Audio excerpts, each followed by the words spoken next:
Secretary Darcy, I think you can see from the conversations that we're having and the questions that you're getting that there is a great need around our country when it comes to dredging and maintenance of our ports and harbors.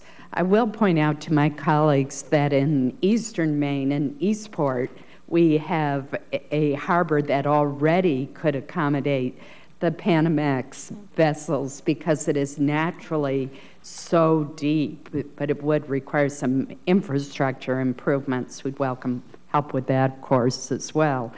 But I think that the reason that you hear a lot of concern is that ports and harbors are the economic lifeblood for many of our smaller communities, and funding for maintenance dredging is absolutely critically important to supporting the economies of these communities.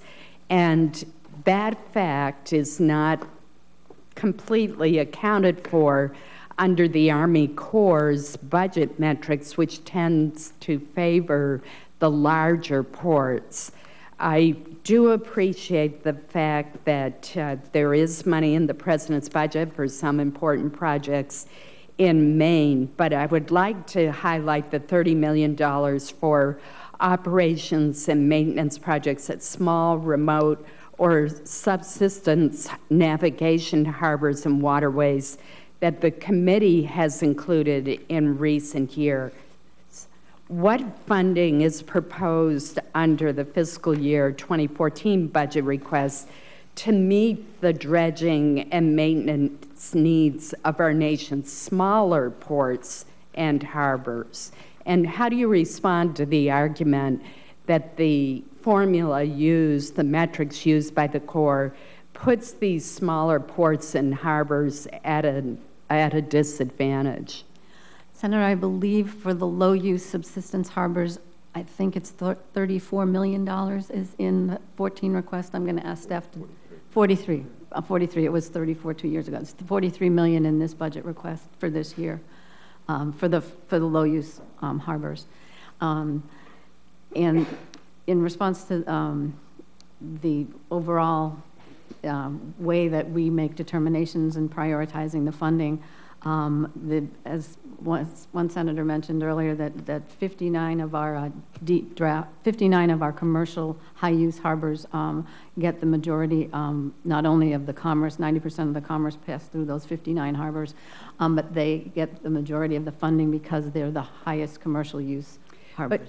But you know, those smaller ports and harbors are as critical to the communities in which they're located as the big harbors are to the large communities that benefit from them in terms of economic activity. In March, Senator King and I wrote to you about a specific project in Maine involving the Royal River in Yarmouth, Maine, and you responded in a letter dated April 4th, and you agreed that the shoaling that is happening is adversely affecting the commercial and recreational boating activities. Well, the impact goes beyond just the marina, which is very adversely affected. It affects all the related businesses along the river. And it's a perfect example, from the loss of the business at the local marina to the commercial fishermen unable to head to sea.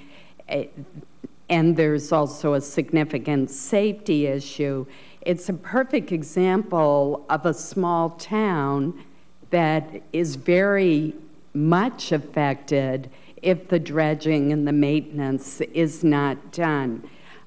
I want to raise the issue of cost sharing because this community has offered to pay for part of the cost, recognizing the pressures on the Army Corps' budget. Are you open to cost sharing arrangements with communities that desperately need to have maintenance dredging and in recognition of the budget difficulties that the Corps faces? Senator, we are open to a local community or a local sponsor contributing funds of their own for such maintenance. I hope you will work with me on this issue, because this is so important to the community that they are willing to pay part of the cost. And it seems to me that that ought to move them up on the priority list, since they're willing to bear part of the cost of the dredging. I know my time has expired. I would ask, Madam Chairman, that I be able to submit for the record some additional important questions that are relevant to harbors in my state. Of course, and the record will remain open for that. Thank you. Thank you very much.